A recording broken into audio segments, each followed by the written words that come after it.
जय हिंद दोस्तों।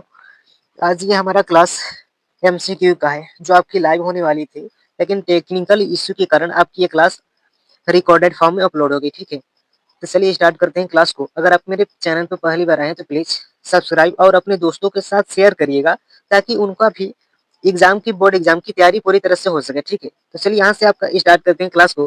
तो देखिए, आपके सिलेबस के अनुसार जो ऑप्शन टाइप क्वेश्चन है वो 20 मार्क्स के आने वाले हैं। तो इसका सिलेबस देख लीजिए। तो आपके गद्य साहित्य के विकास से 5 मार्क्स का क्वेश्चन आने वाला है, और पद्य साहित्य के इतिहास से 5 मार्क्स का क्वेश्चन आने वाला है।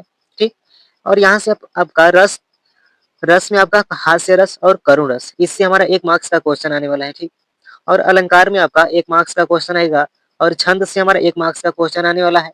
ठीक, और हिंदी व्याकरण में आपका आता है उपसर्ग और समास और तद्भव और तत्सम और पर्यायवाची, ये सभी 3 मार्क्स में आने वाले हैं। ठीक, फिर अगला है संस्कृत व्याकरण से सर्वनाम में 1 मार्क्स का क्वेश्चन आने वाला है, और वाक्य का स्वरूप और वाच्य और पद परिचय, ये सभी 1-1 मार्क्स के क्वेश्चन आने वाले हैं। ठीक है, तो चलिए देखते हैं क्वेश्चन। पहले हम देखेंगे गद्य साहित्य के विकास से। ठीक है, तो हमारा इसमें पहला क्वेश्चन है कि हिंदी गद्य का व्यवस्थित विकास किस युग में हुआ? तो ऑप्शन नंबर सी इस करेक्ट आंसर है शुक्ल युग में। ठीक, फिर अगला क्वेश्चन है तो शुक्ल युग के प्रवर्तक माने जाते हैं। Option number A is correct answer Acharya Ramchandra Shukla. ठीक है, फिर अगला क्वेश्चन है तो शुक्ल युग को किस नाम से भी जाना जाता है? ठीक, शुक्ल युग को अन्य किस नाम से जाना जाता है? ठीक, तो option number B is correct answer Dwivedi युग। ठीक है, फिर अगला क्वेश्चन है तो शुक्ल युग की भाषा, जो शुक्ल युग था उसमें किस भाषा में उनकी रचनाएं हुई थी? शुक्ल युग में किस भाषा का उपयोग हुआ था? तो option number B is correct answer है संस्कृत निष्ठ। ठीक है, फिर अगला हमारा क्वेश्चन है तो शुक्ल युग किस काल के बाद माना जाता है? ठीक, किस काल के बाद माना जाता है? तो इसका सन आंसर नंबर 1940 है, सी इज करेक्ट आंसर है। फिर अगला क्वेश्चन है तो शुक्ल युग के प्रमुख विधा कौन सी रही? तो इसका option number D is correct है कि सभी, नाटक भी था, उपन्यास भी था और निबंध भी था। ठीक है, फिर अगला हमारा क्वेश्चन आता है कि शुक्ल युग में निबंध को किसने समृद्ध किया? कि शुक्ल युग में निबंध को किसने समृद्ध किया? तो इसका option number B is correct answer है महावीर प्रसाद द्विवेदी। ठीक है, फिर अगला क्वेश्चन है तो शुक्लोत्तर युग में साहित्य का मुख्य स्वर क्या रहा? तो इसका आंसर नंबर सी इस करेक्ट आंसर है यथार्थवाद। ठीक है, फिर अगला क्वेश्चन है कि शुक्ल युग में गद्य का उद्देश्य था। तो इसका ऑप्शन नंबर बी इस करेक्ट आंसर है समाज सुधार। ठीक, फिर अगला क्वेश्चन है तो शुक्ल युग का समय माना जाता है। तो इसका शुक्ल युग का समय जो है 1900 से 1940 तक माना जाता है। Option number B is correct answer हो जाएगा। फिर अगला हमारा क्वेश्चन है कि शुक्ल युग के प्रमुख लेखक कौन थे? तो इसका आंसर है डी, जो इसमें प्रेमचंद, जैनेन्द्र और अज्ञे जी है, ये सभी लेखक शुक्ल युग के प्रमुख लेखक है। ठीक है, फिर अगला क्वेश्चन है तो शुक्ल युग की भाषा थी, तो इसमें हमारा ऑप्शन हो जाएगा सरल खड़ी बोली। शुक्ल युग में सरल खड़ी बोली बोली जाती थी। ठीक, फिर अगला क्वेश्चन है कि गद्य का अर्थ है, तो इसका option number C is correct हो जाएगा बिना छंद की रचना। गद्य जो है बिना छंद की रचना होती है। ठीक है, फिर अगला क्वेश्चन है कि शुक्लोत्तर युग को किस नाम से भी जाना जाता है? शुक्लोत्तर युग जो है अन्य किस नाम से भी जाना जाता है? तो ये आधुनिक गद्य युग, इसका अन्य नाम है आधुनिक गद्य युग। Option number B is correct answer हो जाएगा। फिर अगला क्वेश्चन है कि शुक्ल युग में आलोचना को किसने दिशा दी? शुक्ल युग में आलोचना किसने दिशा दी? इसका आंसर हो जाएगा आचार्य रामचंद्र शुक्ल जी। फिर अगला क्वेश्चन है कि शुक्लोत्तर युग में कथा साहित्य का विकास हुआ। शुक्लोत्तर युग में कथा साहित्य का विकास पूछ रहा है, तो ऑप्शन नंबर सी हो जाएगा बहुत अधिक हुआ। ठीक है, फिर अगला हमारा क्वेश्चन है कि शुक्ल युग में साहित्य का केंद्र था, इसका ऑप्शन नंबर बी समाज हो जाएगा। फिर अगला क्वेश्चन है कि शुक्लोत्तर युग की भाषा बनी, शुक्लोत्तर युग में नया भाषा बनी सरल और व्यवहारिक। ठीक है, फिर अगला क्वेश्चन है कि शुक्ल युग की विशेषता नहीं है, इसमें हमारा नैतिक जो है इसकी विशेषता है, यथार्थ भी इसकी विशेषता है, आदर्श भी इसकी विशेषता है। ठीक है, और रहस्यवाद इसकी विशेषता नहीं है। ठीक है, फिर अगला क्वेश्चन है कि शुक्लोत्तर युग में मनोवैज्ञानिक उपन्यास किसने लिखे? इसका option number B is correct हो जाएगा जैनेन्द्र कुमार। ठीक है, फिर अगला हमारा क्वेश्चन आता है हिंदी पद्य साहित्य से। ठीक है, हिंदी पद्य साहित्य से हमारा पहला क्वेश्चन है कि रीतिकाल की प्रमुख भाषा थी, इसका सी ऑप्शन नंबर से करेक्ट हो जाएगा ब्रज भाषा। ठीक है, फिर अगला क्वेश्चन है कि रीतिकाल में काव्य का मुख्य विषय क्या था। रीतिकाल में काव्य का मुख्य विषय क्या था। इसका श्रृंगार। ऑप्शन नंबर सी करेक्ट हो जाएगा, श्रृंगार। ठीक है। फिर अगला क्वेश्चन है कि रीतिकाल को किस नाम से जाना जाता है। इसका ऑप्शन नंबर 20 करेक्ट हो जाएगा, श्रृंगार काल। ठीक है। फिर अगला क्वेश्चन है कि रीतिकाल के प्रमुख कवि थे। रीतिकाल के प्रमुख कवि बिहारी जी थे। तो ऑप्शन नंबर 20 करेक्ट आंसर हो जाएगा। Oh sorry, option number A correct answer हो जाएगा, बिहारी दास। ठीक है। फिर अगला क्वेश्चन है कि सतसई किसकी रचना है। ये जो सतसई हमारे बिहारी जी की कवि, बिहारी जी की रचना है। बिहारी सतसई बिहारी जी की रचना है। ठीक है। फिर अगला क्वेश्चन है कि आधुनिक काल का प्रारंभ माना जाता है। तो 1900 आधुनिक काल का जो प्रारंभ माना जाता है। ठीक है। फिर अगला क्वेश्चन है आधुनिक काल की भी प्रमुख धारा नहीं है। आधुनिक काल की प्रमुख धारा नहीं है। तो रीतिवाद जो है आधुनिक काल की प्रमुख धारा नहीं है। ठीक है। फिर अगला क्वेश्चन है कि छायावाद के 4 स्तंभ हैं। छायावाद के 4 स्तंभ निराला जी, पंत जी और जयशंकर प्रसाद और महादेवी वर्मा जी हैं। ये छायावाद के प्रमुख 4 कवि हैं। ठीक है। फिर अगला क्वेश्चन है कि छायावाद की विशेषता है। तो छायावाद की विशेषता आत्मा आत्मानुभूति। ये हमारा ऑप्शन नंबर 20 करेक्ट आंसर हो जाएगा, आत्मानुभूति। ठीक है। फिर अगला क्वेश्चन है कि प्रगतिवाद का संबंध है। तो प्रगतिवाद का संबंध समाज से है। ठीक। फिर अगला क्वेश्चन आता है कि प्रयोगवाद के प्रवर्तक माना जाता है। तो आगे जी को प्रयोगवाद के प्रवर्तक माना जाता है। ठीक है। फिर अगला क्वेश्चन है कि आधुनिक कविता की भाषा है। तो आधुनिक कविता की भाषा खड़ी बोली है। Option number C correct answer हो जाएगा। फिर अगला क्वेश्चन है कि रीतिकाल की कवि किसे आश्रित थे। रति सॉरी रीतिकाल में कवि किसके आश्रित थे। ठीक। इसका ऑप्शन नंबर 20 करेक्ट आंसर हो जाएगा, राजा। ठीक है। फिर अगला क्वेश्चन है कि रीतिकालीन काव्य दोष नहीं है। कि रीतिकालीन काव्य दोष नहीं है। ठीक है। इसका option number D correct answer हो जाएगा, राष्ट्र भावना। ठीक है। फिर अगला क्वेश्चन है कि आधुनिक काल की कविता में क्या प्रमुख है। आधुनिक काल की जो कविताएं थी उनमें क्या प्रमुख थी। तो व्यक्तित्व और समाज। ये ऑप्शन नंबर 20 करेक्ट आंसर हो जाएगा। फिर अगला क्वेश्चन है कि छायावाद को किस नाम से भी जाना जाता है। तो इसका आत्मवादी काव्य। आत्मवादी काव्य छायावाद को जाना जाता है। ठीक है। फिर अगला क्वेश्चन है कि रीतिकालीन छंद नहीं है। रीतिकालीन छंद नहीं है तो मुक्त छंद। Option number D correct answer हो जाएगा। फिर अगला क्वेश्चन है कि आधुनिक कविता में मुक्त छंद का प्रयोग किसमें है। तो मुक्त छंद का प्रयोग आधुनिक काल में है। ठीक। फिर अगला क्वेश्चन है कि कमायनी किस युग की रचना है। तो कमायनी हमारी छायावाद की रचना है। फिर अगला क्वेश्चन है कि आधुनिक कविता का उद्देश्य क्या है। तो आधुनिक कविता का उद्देश्य आत्माभिव्यक्ति। आत्माभिव्यक्ति। ठीक है। फिर अगला हमारा क्वेश्चन है, अब यहाँ से हमारा जो क्वेश्चन काव्य सौंदर्य से रस, अलंकार और छंद, इससे हमारा क्वेश्चन स्टार्ट होता है। इसमें हमारा पहला क्वेश्चन है कि रस की परिभाषा किसने दी। रस की परिभाषा हमारे भरत मुनि ने दी। ठीक। फिर अगला क्वेश्चन है कि कुल रसों की संख्या। मुख्य रूप से तो 9 रस है। ठीक। और इसमें हमारा रस 11 है। ठीक है। और मुख्य रूप से हमारा रस 9 है। ठीक। ऑप्शन नंबर 20 करेक्ट आंसर हो जाएगा। फिर अगला क्वेश्चन है कि करुण रस का अस्थायी भाव क्या है। करुण रस का अस्थायी भाव शोक होता है। Option number A correct answer हो जाएगा। ठीक। हमने एक क्लास लगाई थी जिसमें रस, छंद और अलंकार, ये तीनों टॉपिक एक क्लास में हमने बताया हुआ है। तो आप चैनल पर जाके इसे देख सकते हैं। ठीक है। फिर अगला क्वेश्चन है कि हास्य रस का अस्थायी भाव क्या है। हास्य रस का अस्थायी भाव हंसी है। Option number C correct answer हो जाएगा। फिर अगला क्वेश्चन है कि जहां उपमेय में उपमान की स्पष्ट वर्णन हो तो वहां पर हमारा अलंकार उपमा होता है। ठीक। और यहाँ पर देखिए एक उदाहरण दिया है, तो इसमें आपको पहचानना है कि कौन सा अलंकार है। ठीक है। मुख चांद का, तो सॉरी, मुख चांद सा है। मुख जो है चांद सा है, एक दूसरे से हमारा तुलना किया गया है। यहाँ पर हमारा उपमा अलंकार हो जाएगा। फिर अगला क्वेश्चन है कि वह सिंह है, इसमें कौन सा अलंकार है। तो वह सिंह है, यहाँ पर हमारा रूपक अलंकार है। फिर अगला क्वेश्चन है कि उत्प्रेक्षा अलंकार में क्या होता है। देखिए उत्प्रेक्षा अलंकार में कल्पना की जाती है एक दूसरे से। ठीक है। Option number B correct answer हो जाएगा। फिर अगला क्वेश्चन है कि छंद का संबंध है।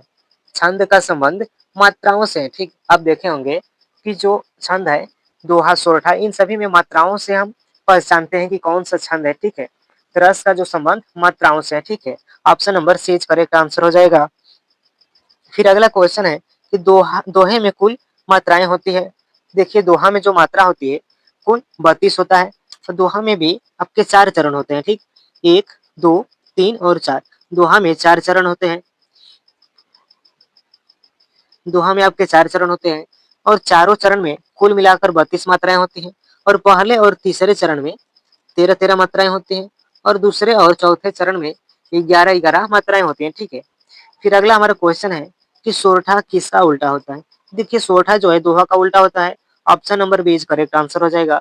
फिर अगला क्वेश्चन है कि रोला छंद में कुल मात्राएं होती है। रोला छंद में आप 24 मात्राएं होती हैं। Option number B correct answer हो जाएगा। फिर अगला क्वेश्चन है कि छंदबद्ध कविता की पहचान है। छंदबद्ध कविता की पहचान लय होती है, ठीक। फिर अगला क्वेश्चन है कि रस के 4 अंग नहीं है। देखिए रस के जो 4 अंग होते हैं अस्थाई भाव, विभाव, अनुभाव और संचारी भाव, ये रस के 4 अंग होते हैं, ठीक है। और इसमें सब देखिए कौन सा नहीं है, ये हमारा ऑप्शन नंबर डी करेक्ट हो जाएगा। उपमा जो है रस के अंग नहीं है, ठीक है। फिर अगला क्वेश्चन आता है नेत्रों से अश्रुधारा बह चली, इसमें कौन सा रस है, ठीक है। नेत्रों से अश्रुधारा बह रही है, यहाँ पर आप देख रहे हैं कि करुण रस है, ठीक है। करुण रस बी का option number B correct answer हो जाएगा। फिर अगला क्वेश्चन है कि वीर रस का अस्थाई भाव क्या है। तो देखिए वीर रस का अस्थाई भाव उत्साह होता है, ठीक। फिर अगला क्वेश्चन है कि अनुप्रास अलंकार में होता है। अनुप्रास अलंकार में शब्द पुनरावृत्ति होती है, ठीक है। Option number B correct answer हो जाएगा। फिर अगला क्वेश्चन है कि अलंकार का उद्देश्य है। अलंकार का उद्देश्य हमारा सौंदर्य वृद्धि है, ठीक है। Option number B correct answer हो जाएगा। फिर अगला क्वेश्चन है कि शांत रस का अस्थाई भाव क्या है। शांत रस का अस्थाई भाव हमारा निर्वेद होता है। Option number A correct answer हो जाएगा। फिर अगला क्वेश्चन है कि मुक्त छंद छंद मुक्त कविता कहलाती है। छंद जो मुक्त कविता कहलाती है तो option number C correct answer हो जाएगा। आधुनिक आधुनिक काल की जो कविताएं हैं वो मुक्त छंद है, ठीक है। फिर अगला क्वेश्चन है हमारे हिंदी व्याकरण से स्टार्ट होता है जिसमें उपसर्ग, समास और तत्सम तद्भव, ठीक है। पहला इसमें क्वेश्चन है कि उपसर्ग का अर्थ है। उपसर्ग का अर्थ है तो option number B correct answer हो जाएगा कि शब्द के पहले जोड़ने वाला उसे हम उपसर्ग कहते हैं। फिर इस अगला क्वेश्चन है कि अन्याय में उपसर्ग है। देखिए अन्याय में हमारा उपसर्ग ओ है, ठीक है। Option number A correct answer हो जाएगा। फिर अगला क्वेश्चन है कि उपकार में उपसर्ग है। उपकार में उपसर्ग आपका option number A correct answer है। उपकार में आपका उपसर्ग उप हो जाएगा, ठीक है। फिर अगला क्वेश्चन है कि समास का अर्थ है। समास का अर्थ शब्द संक्षेप है, ठीक है। फिर अगला क्वेश्चन है कि राजा का पुत्र, राजपुत्र, इसमें कौन सा समास है, ठीक है। तो देखिए इसमें समास हमारा तत्पुरुष समास है, ठीक है। Option number B correct answer हो जाएगा, ठीक। फिर अगला क्वेश्चन है कि नील कमल में समास है। तो नील कमल में हमारा समास कर्मधारय समास है, ठीक। फिर अगला क्वेश्चन है कि पीताम्बर किस समास का उदाहरण है। पीला है अंबर जिसका, ठीक है, उसे हम पीताम्बर कहते हैं। तो option number B correct answer हो जाएगा बहुब्रीहि समास। पीताम्बर में बहुब्रीहि समास है, ठीक। फिर अगला क्वेश्चन है कि द्वंद्व द्वंद्वों में समास कौन सा है, ठीक। तो इसमें हमारा ऑप्शन नंबर 20 करेक्ट आंसर हो जाएगा दो पद समान, ठीक है। फिर अगला क्वेश्चन है राम लक्ष्मण, राम और लक्ष्मण, इसमें हमारा द्वंद्व समास हो जाएगा। ये हमारा द्वंद्व समास है, ठीक है। ये आप करेक्ट कर लीजिएगा, द्वंद्व समास है, ठीक है। फिर अगला क्वेश्चन है कि तत्सम शब्द किसके लिए लिया गया है। तत्सम शब्द किसके लिए लिया गया है, कहाँ से लिया गया है, ठीक है, किस भाषा से लिया गया है। तो तत्सम शब्द हमारा संस्कृत से लिया गया है, ठीक है। फिर अगला क्वेश्चन है कि तद्भव शब्द बने हैं। यहाँ पर आप देखिए तद्भव शब्द किससे बना है। तो option number 20 correct answer Sanskrit से बना हुआ है, ठीक है। फिर अगला क्वेश्चन है कि अग्नि आग है। अग्नि आग है, अग्नि को हम आग कहते हैं तो यह है एक तद्भव शब्द, ठीक। फिर अगला क्वेश्चन है कि मुख शब्द है। मुख एक तत्सम शब्द है। फिर अगला क्वेश्चन है कि पर्यायवाची शब्द का अर्थ होता है। पर्यायवाची शब्द का अर्थ होता है समानार्थी। ऑप्शन नंबर 20 करेक्ट आंसर हो जाएगा। फिर अगला क्वेश्चन है कि जल का पर्यायवाची नहीं है।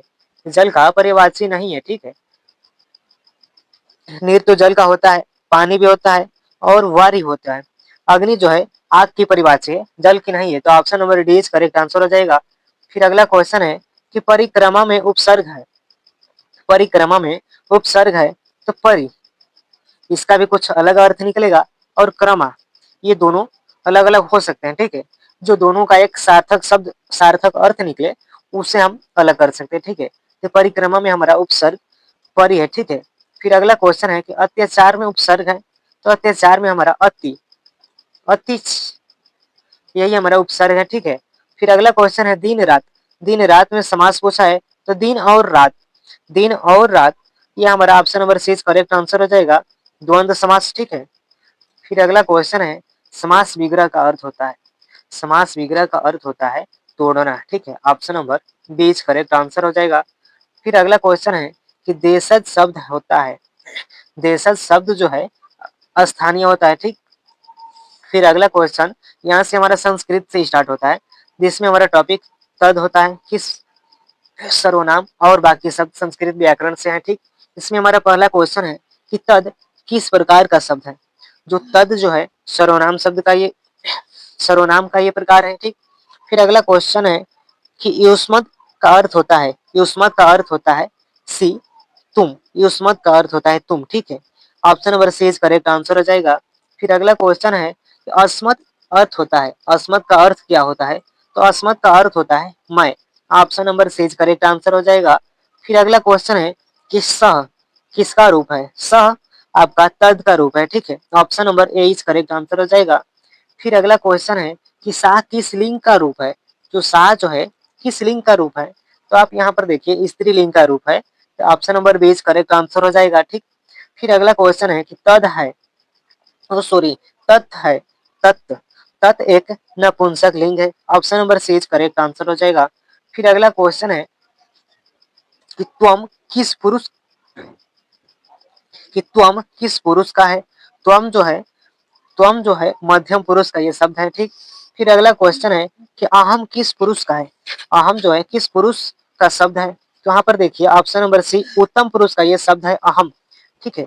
फिर अगला क्वेश्चन है कि युवाम का वचन बताइए, युवाम एक द्विवचन है, ठीक।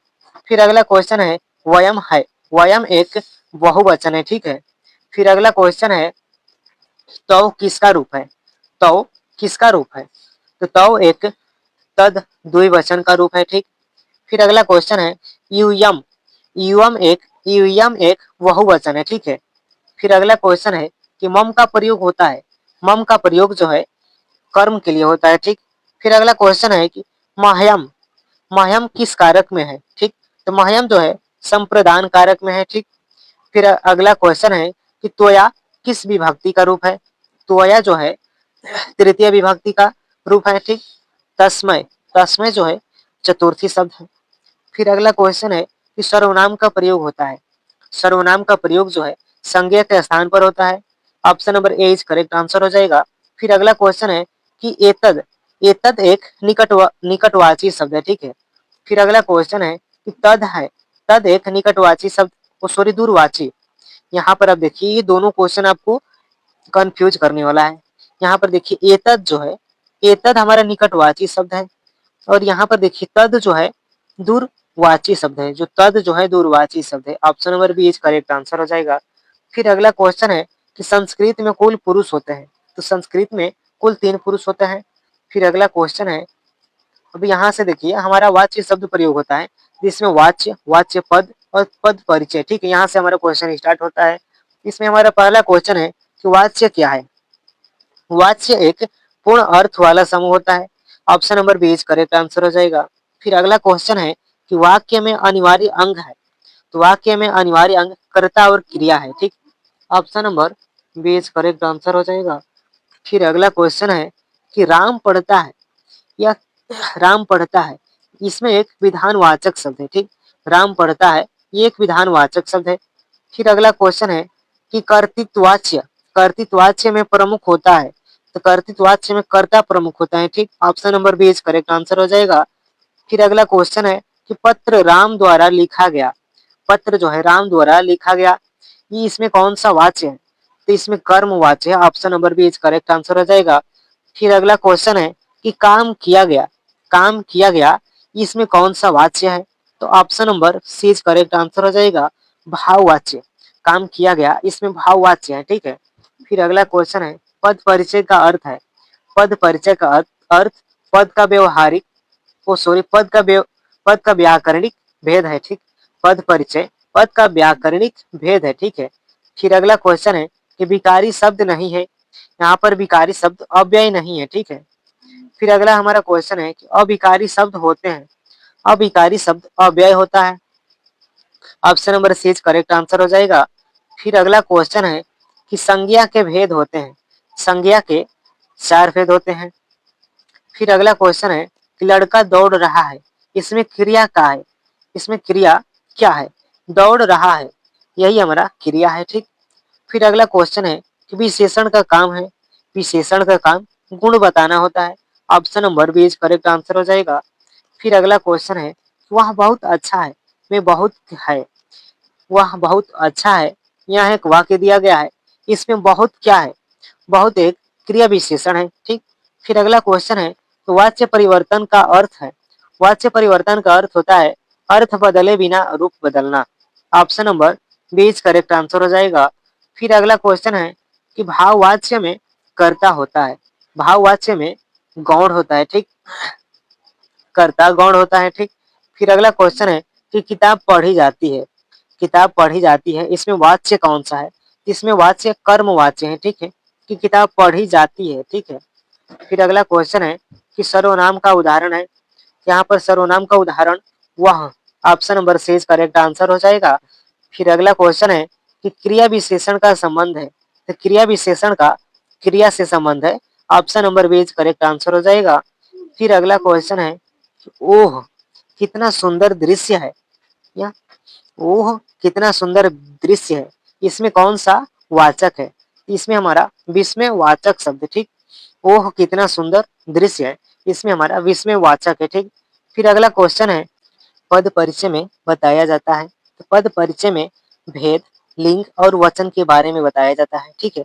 ये हमारे क्लास का अंतिम क्वेश्चन था और आपको आशा है कि ये क्लास आपको बहुत ही अच्छी तरह से समझ में आई होगी और ये आपके इम्पोर्टेंट क्वेश्चन थे एमसीक्यू, जो आपके एग्जाम में आने की बहुत ही ज्यादा संभावना है, ठीक है। कि आज की क्लास यहीं पर इन करते हैं, फिर मिलते हैं अगले क्लास में अगले टॉपिक के साथ। जय हिंद।